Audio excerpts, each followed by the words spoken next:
Kakaibang lugar to ah. Nasaan na kaya tayo? Ay, narito tayo sa museo ng manggagawang Pilipino!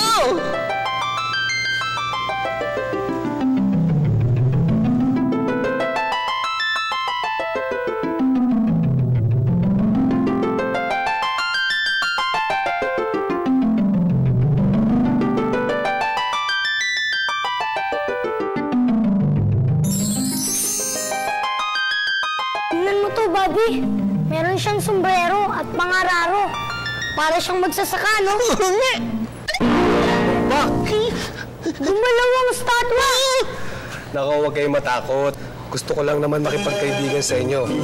Gusto ko rin kayong anyayahan sa bukid na sinasaka ko. Anong tinatanim niyo sa bukid? Karaniwang palay, pero nagtatanim din ako ng mga gulay, mais, tubo, mani, at minsan tabako. Mahirap po ba ang magsaka? Mahirap na masarap. Mahirap dahil kailangan mo munang bungkalin yung lupa bago mo tamnan. At pagkatapos, aalagaan mo pa. Paano naging masarap? Masarap naman kapag kaanihan na. Masayang masaya at lahat ng tao ay nagtutulungan. Masaya nga! Masaya nga!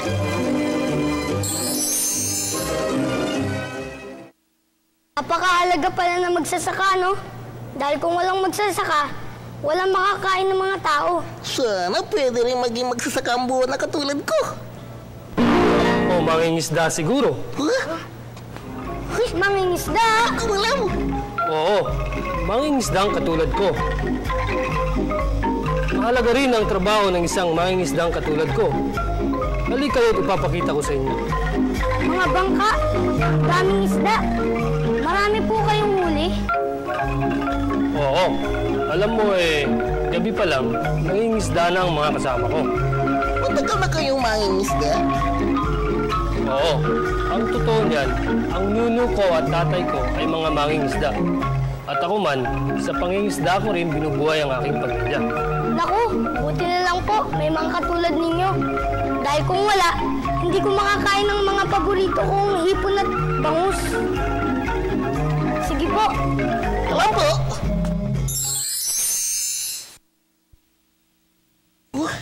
Talaga palang napakahalaga ng magsasaka at saka mangingisda sa mga pamayanan natin, ano?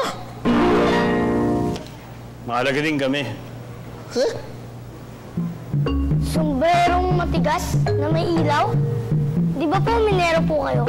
Mismo, alam mo ba? Malaki rin ang bahagi ng mga katulad ko sa ating pamayanan.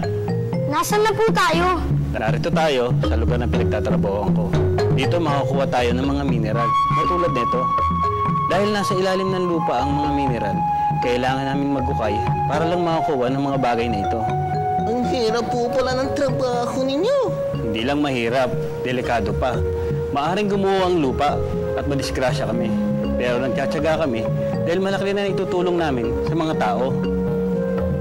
Bakit po? Saan po ba ginagamit ito? Nililinis to at tinutunaw at ginagawang mga bagay na yari sa metal tulad ng tulay, kaldero o kaya kawali. Ang laki pala ng pakinabang sa hanap buhay ng mga minero, no?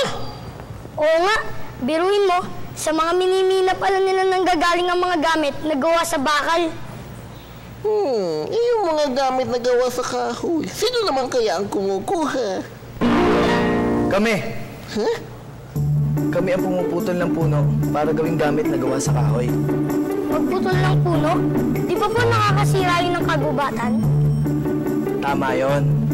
Pero, nagpuputol man kami ng mga puno, nagtatanim naman kami ng panibago para may matira pa yung mga hayop dito sa gubat. Magtutroso po ba ang tawag sa inyo? Tama. At ang mga punong pinuputol namin ay siyang ginagamit sa paggawa ng bahay, kabinet, mesa, upuan, marami pang iba. Bye-bye! Bye-bye! Bye-bye! Bye-bye!